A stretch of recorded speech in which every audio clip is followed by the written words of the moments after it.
Ya, entonces, como les decía, estamos viendo esta notificación de la resolución que recibe la causa prueba, en que, como ya le había señalado, el artículo 48, inciso primero del Código de Procedimiento Civil, indica que debe notificarse por cédula.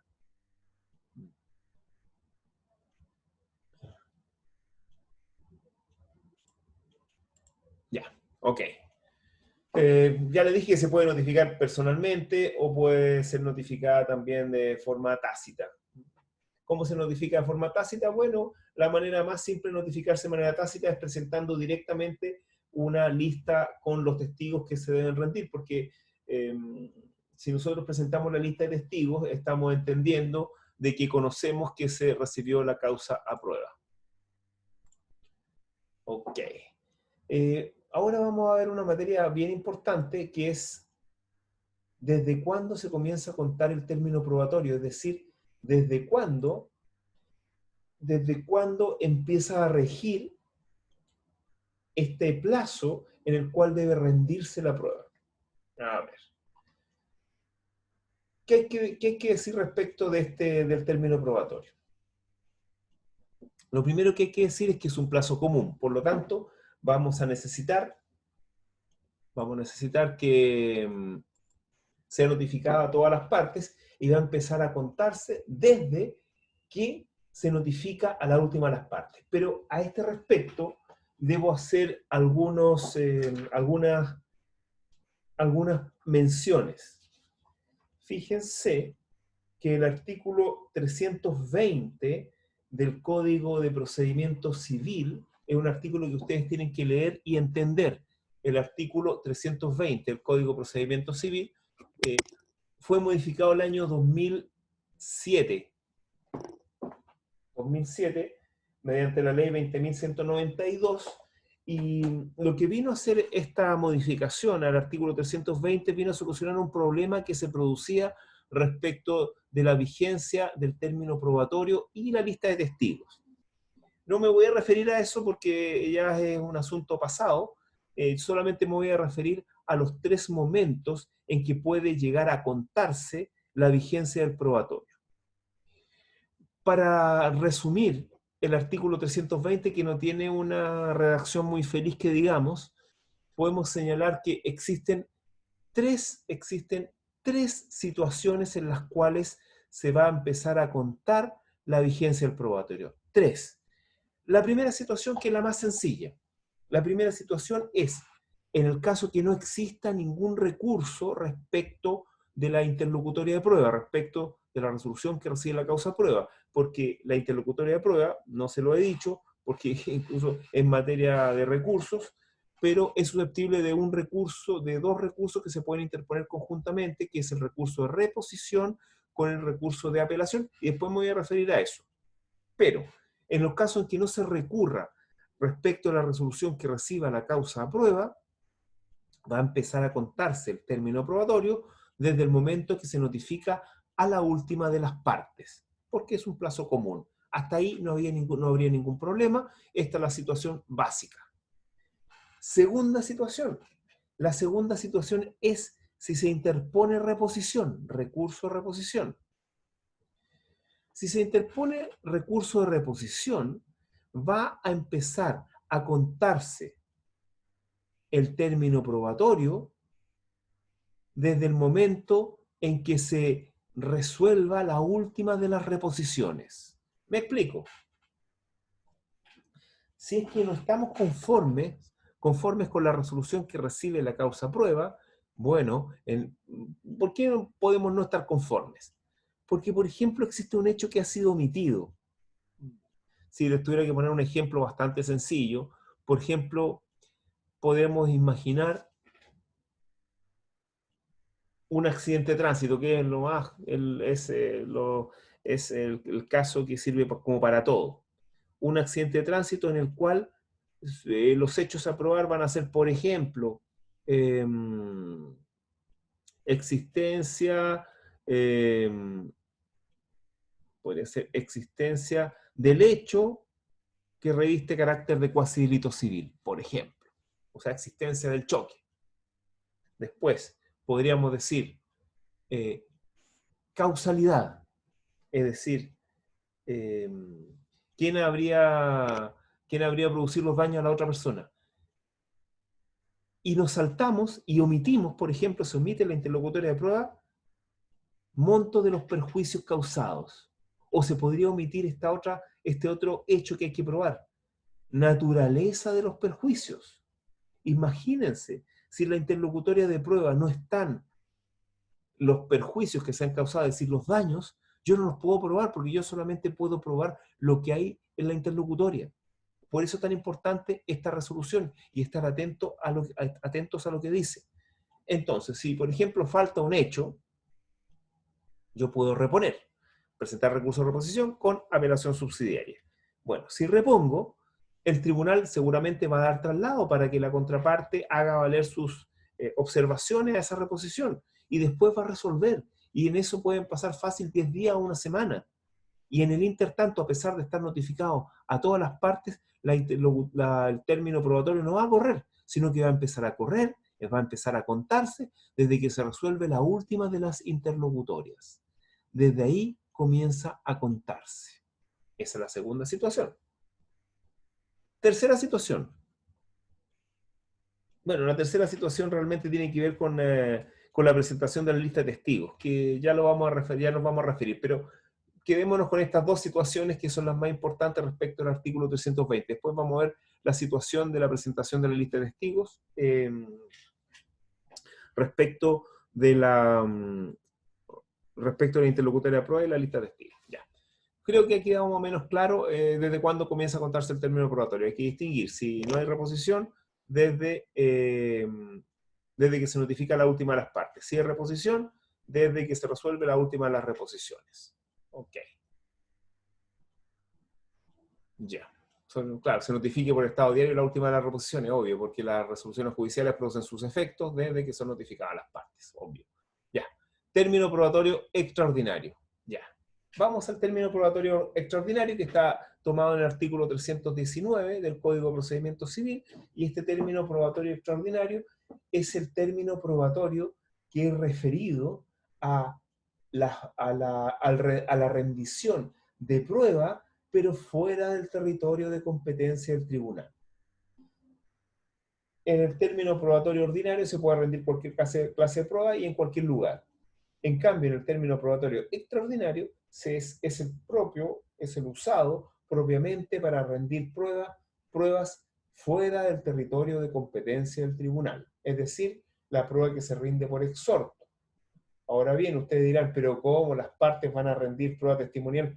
Perdón, pruebas fuera del territorio del tribunal, del territorio de competencia del tribunal, si lo tienen al tribunal, ¿por qué no la van a rendir fuera?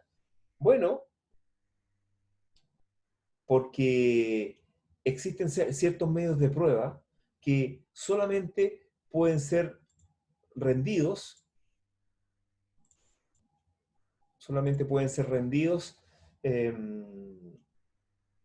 o mejor dicho, existen ciertos medios de prueba que pueden rendirse o que no están obligados a rendirse dentro del territorio de competencia del tribunal. Me explico. Este es el caso de la prueba testimonial. Resulta que cuando analicemos la prueba testimonial, nos vamos a dar cuenta de que los testigos no tienen obligación de comparecer al tribunal cuando es un tribunal que no está ubicado en el lugar donde viven los testigos, donde tienen su domicilio o residencia los testigos. Me explico con mayor profundidad. Si bien una de las obligaciones de los testigos es declarar cuando son llamados para ello por un tribunal, sea cual sea, en especial en este caso civil, incluso pueden ser compelidos hasta por la fuerza mediante órdenes de arresto, tenemos que eso es siempre y cuando vivan en el lugar o ciudad donde se encuentra el asiento del tribunal. Pongamos un ejemplo práctico. Si todos sabemos que los tribunales civiles están en el centro de Santiago, si es que los testigos viven en la región metropolitana, no están obligados, o sea, perdón, están obligados a comparecer ante el tribunal, porque están en el lugar del juicio. Ahora, si los testigos vivieran fuera de la región metropolitana, por ejemplo, Arica, Punta Arenas, etc., los testigos pueden comparecer a Santiago. Sí, podrían hacerlo, porque podrían renunciar a su derecho, pero tienen el derecho de rendir la testimonial donde ellos viven, en la región que ellos viven o en la provincia que ellos viven, según corresponda, según los mecanismos de los medios de comunicación. Entonces, en este caso, un testigo o testigos que vivan en Punta Arenas respecto a un juicio que se realiza aquí en Santiago, no están obligados a comparecer al Tribunal de Santiago, pero sí están obligados a comparecer al tribunal que corresponda a su domicilio, al tribunal civil que corresponda a su domicilio. Y ahí ellos pueden ser compelidos por la fuerza. Por lo tanto, en estos casos, lo normal es pedir que el tribunal civil, en este caso Santiago, exhorte al tribunal donde los testigos viven. Y así los testigos están obligados a declarar por exhorto en ese tribunal. Me parece que quedó claro esto del término probatorio extraordinario. Pero aquí vamos a agregar algo más al término probatorio extraordinario. Al término probatorio extraordinario vamos a agregar lo siguiente. ¿Se acuerdan que yo les dije que el término probatorio extraordinario rige para rendir prueba fuera del territorio de competencia del tribunal? Sí, fuera del territorio de competencia del tribunal, y eso hay que distinguir. Fuera del territorio de competencia del tribunal, pero dentro de Chile, y también fuera del territorio de competencia del tribunal, y obviamente, en este caso, fuera de Chile. Esas son las dos situaciones. Las diferencias entre estos términos probatorios extraordinarios, para rendir fuera de Chile y dentro de Chile, es que el término probatorio extraordinario para rendir prueba dentro de Chile, pero fuera del territorio de competencia del tribunal, siempre se va a conceder, siempre se concede. Y se va a conceder por el número de días que correspondan a la localidad pertinente según la tabla de emplazamiento. En cambio, el término probatorio extraordinario en la que se rinde prueba fuera del territorio de la República no siempre se concede. Para que se conceda hay que señalar hay varios requisitos que indicar. Por ejemplo, indicar dónde están los medios de prueba, la importancia de estos medios de prueba. Se concede con caución, con una caución que debe rendir la parte, y el juez es libre de acreditar si lo va a dar o no conforme a los antecedentes que ya le he planteado. Es decir, que se ubiquen específicamente dónde están los medios de prueba y la utilidad para el juicio. Eso podemos decir respecto del término probatorio extraordinario. Recuerden, para rendir prueba fuera del territorio de la República y también dentro del territorio de la República, pero fuera del territorio de competencia del tribunal. Aquí incluso en el apunte le pongo la diferencia entre estos dos términos extraordinarios, que es lo que fundamentalmente le he dicho. Ok. Si esto lo podemos avanzar. Ya. Ahora hay un término probatorio especial. Término probatorio especial. A ver, me parece que aquí el título estaría mal puesto. No, este es el especial, ¿no?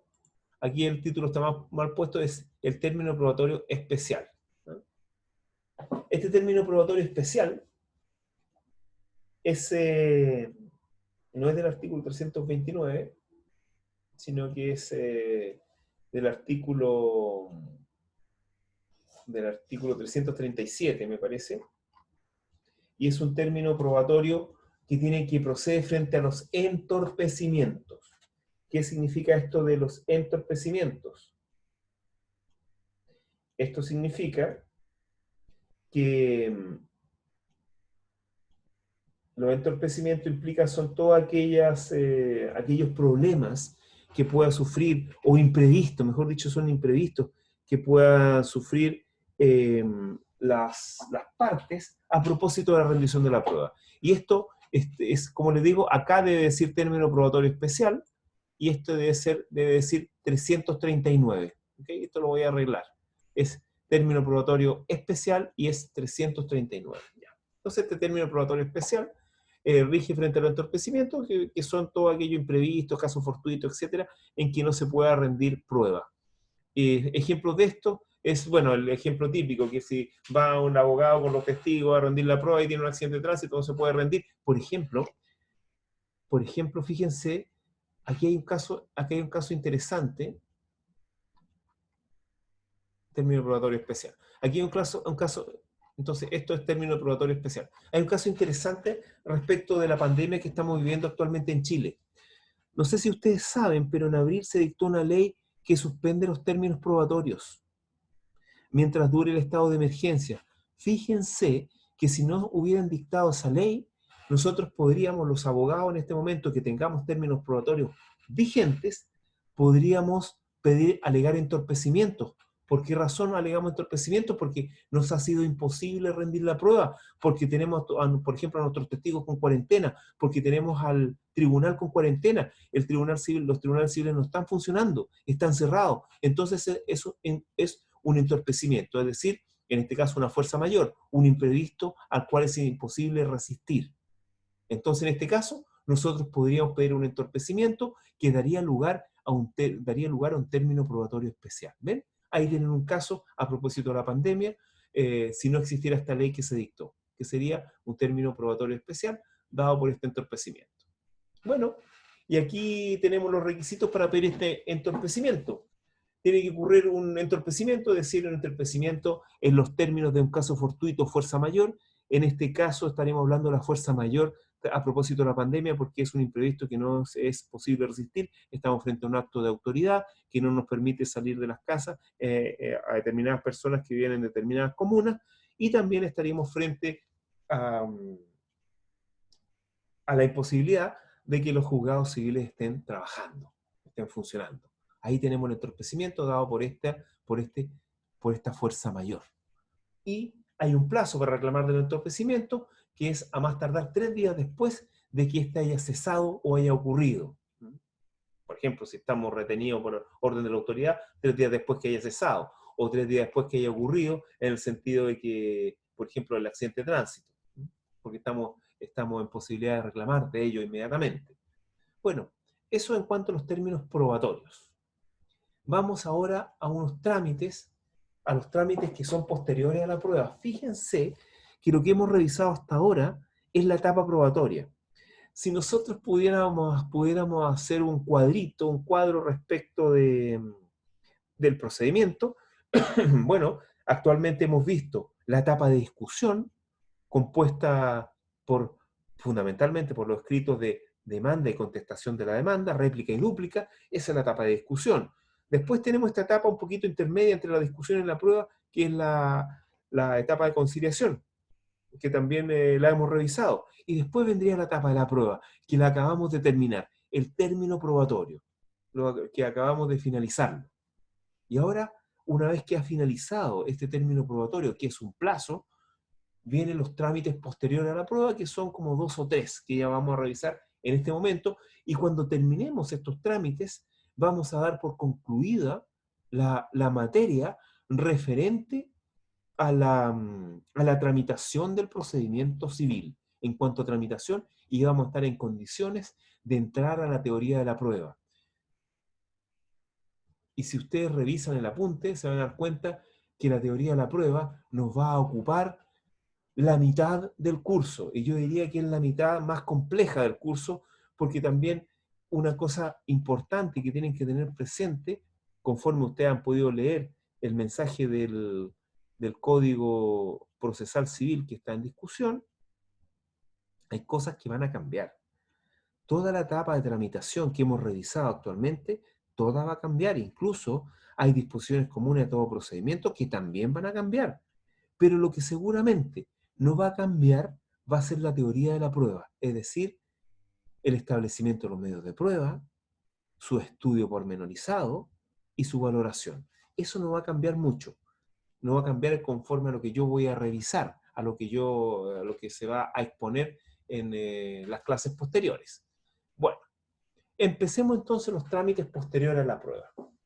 Miren, si nosotros pudiéramos hacer un resumen o poner o señalar titulares respecto a los trámites posteriores a la prueba, uno diría tres cosas: observación a la prueba, citación a la sentencia y medidas para mejor resolver. Esos serían como los trámites posteriores a la prueba. Entonces, de nuevo, observación a la prueba, para que lo tengan claro, citación a la sentencia y medidas para mejor resolver. Vamos uno por uno. Vamos primero a las observaciones a la prueba. Ocurre que una vez que ha vencido el término probatorio, es decir, ya se han rendido todas las pruebas, el tribunal, el juez, conforme a la ley de procedimiento, debe esperar un plazo de 10 días, 10 días hábiles y fatales. ¿Para qué? Para que las partes presenten un escrito. Recuerden que el procedimiento civil es esencialmente escrito, por lo tanto, todo debe constar por escrito. ¿Y para qué? ¿Para qué espera estos 10 días? Porque dentro de estos 10 días, las partes tienen el derecho para presentar este escrito de observación a la prueba. ¿Y qué es lo que es el escrito de observación a la prueba? Bueno, el escrito de observaciones a la prueba tiene que ver con la valoración que el juez debiera darle a la prueba rendida, es decir, si con los medios de prueba que se han vertido en el proceso se dan por acreditados los hechos, ya sea de la demanda o de la contestación, si realmente son suficientes para acceder o rechazar la demanda, o son insuficientes para acceder a la demanda, etcétera. Es decir, en cierta medida, el escrito de observación en la prueba es un escrito donde las partes le ayudan al juez o le dan parámetros para que pueda valorar la prueba. Y eso, por desgracia, no se los puedo referir de manera más detallada, porque para ello nosotros debiéramos estudiar la valoración de la prueba y los medios de prueba en particular, que ya van a venir. Pero yo les puedo adelantar algo. Por ejemplo, respecto de la prueba testimonial. Ustedes han de saber que la prueba testimonial tiene reglamentación. Reglamentaciones que están principalmente en el artículo 384 del Código de Procedimiento Civil. Y este artículo 384 lo que hace es darle parámetros al juez para indicarle cómo valorar la testimonial. Es decir, cómo la testimonial puede dar por acreditado un hecho pertinente, controvertido, sustancial. Les pongo un ejemplo. La primera regla del artículo 384 nos dice que un testigo no sirve para acreditar directamente el hecho como medio de prueba. ¿Qué significa eso? Que si la parte demandante, por ejemplo, para acreditar un hecho rinde solamente un testigo y no tiene más prueba, yo en mi escrito de observación a la prueba le tengo que decir al juez: su señoría, la regla del artículo 384 número 1 dice que ese testigo no es suficiente para acreditar el hecho que sirve fundamento a la demanda. Por lo tanto, su señoría, usted debe rechazar la demanda. Ese es un ejemplo bastante sencillo. Después existen otras reglas un poquito más complejas, etcétera. Miren, y aquí hay una cosa importante, el apunte, en donde le inserto un escrito de observación en la prueba, que es un escrito interesante porque es un escrito en donde, bueno, lo hice yo, en donde tuve que leer todo el proceso, fundamentalmente, leer la prueba que se rindió y ver si esa prueba era suficiente para acreditar los hechos que yo señalé en mi demanda. Entonces ahí hay varios hechos, por ejemplo, acreditación de contrato de seguro, incumplimiento, o sea, pongo los hechos que hay que acreditar y después pongo cómo los puede acreditar, cómo se acreditaron, declaración, etcétera. Ahí ustedes lo pueden revisar y ese es un típico escrito de observación a la prueba, que ustedes para entender el escrito de observación a la prueba tienen que remitirse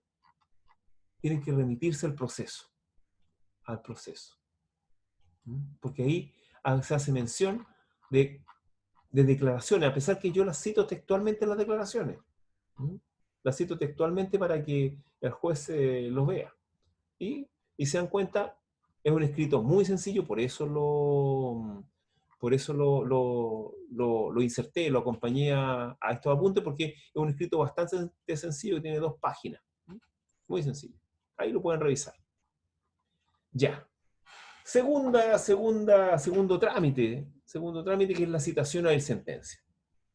A ver, aquí yo debo comenzar diciendo que en ningún momento las partes son llamadas por el juez para que vengan a escuchar la sentencia. Eso no es así. Muchos alumnos, cuando uno toma el examen, incluso hasta de grado, nos dicen, no, en esta resolución las partes las citan para que vayan al tribunal a escuchar el fallo.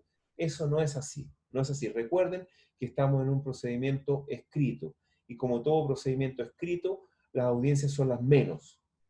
Y la citación para ir sentencia es una resolución judicial que es muy sencilla, la naturaleza jurídica es una interlocutoria de segundo grado. ¿Por qué de segundo grado? Porque sirve de base para dictar, en este caso, una sentencia definitiva.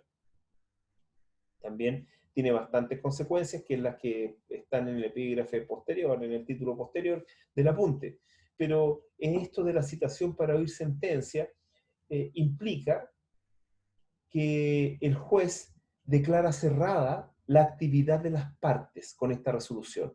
Y me hubiera gustado insertar una resolución con citación por sentencia, porque ustedes van a ver que el tribunal en la resolución dice, cítese a las partes de sentencia. Y nada más, esa es la resolución. Y eso significa de que las partes no cesan su actividad y incluso les está prohibido presentar escritos. Entonces, en cierta medida, la citación para el sentencia da lugar a lo que nosotros llamamos como este segundo momento jurisdiccional, que corresponde al momento de decisión.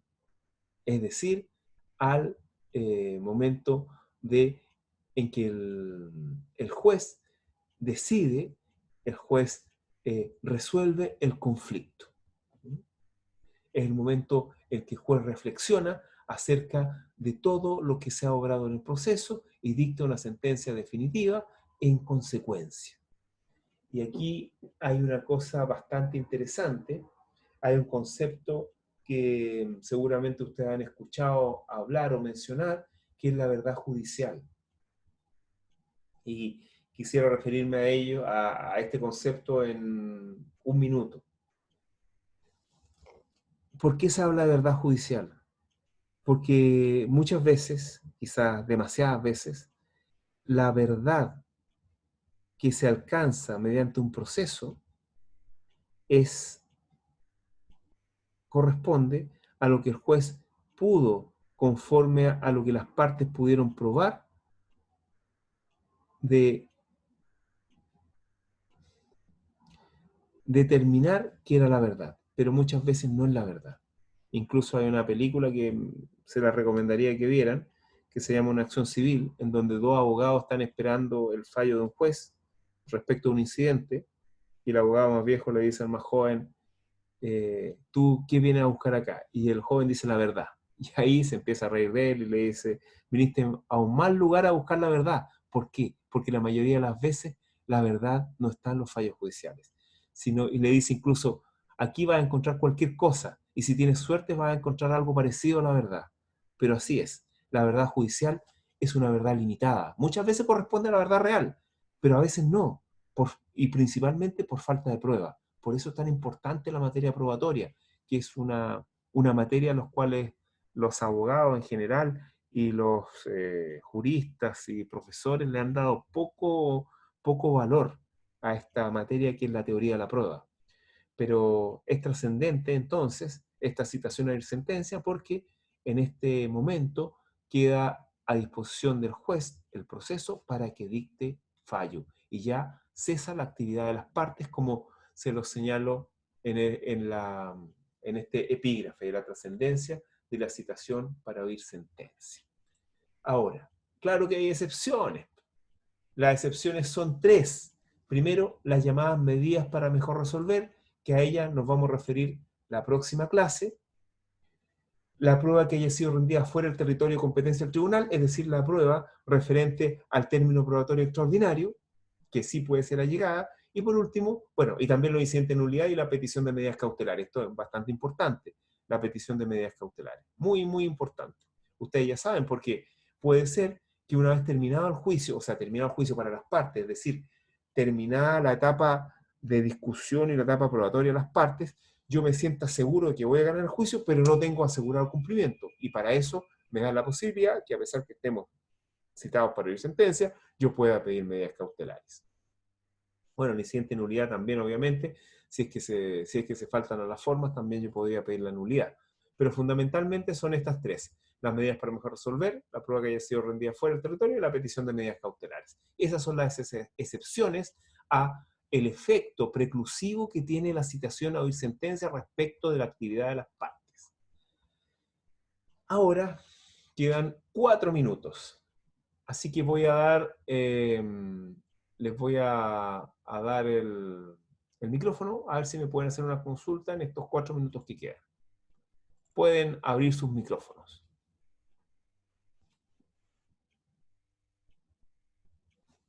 Pueden abrir sus micrófonos si es que quieren hacer alguna consulta. ¿No? Bueno, entonces yo les pediría, las pruebas las voy a tener dentro de la semana. Yo les pediría encarecidamente que ustedes avancen en el apunte para que entiendan con mayor claridad mis explicaciones. Tienen que tener presente que obviamente la clase, como ustedes han podido apreciar, es más que el apunte. Hay temas que trato que no están en el apunte, como ustedes saben. Por lo tanto, es importante que sigan las clases y también como una gentileza hacia ustedes, sobre todo a las personas que no se pueden conectar por motivos que son infinitos, porque estamos viviendo situaciones difíciles. Yo esto lo estoy grabando y lo subo al portal de YouTube para que ustedes lo puedan revisar cuando estimen pertinente. Entonces, no me queda más que despedirme y esperar que haya... ¿Sí? ¿Cómo se llama su canal en YouTube? El canal en YouTube se llama Ricardo Márquez Acevedo, así que no tienen cómo perderse. Es mi nombre y mis 2 apellidos. Así que no tienen cómo perderse. ¿Ya? Gracias, profesor. Ya, pues entonces le doy las gracias por haber escuchado y en algún momento pensé que no, que no iba a venir nadie a clases, pero menos mal que asistieron. Hasta luego. Chao.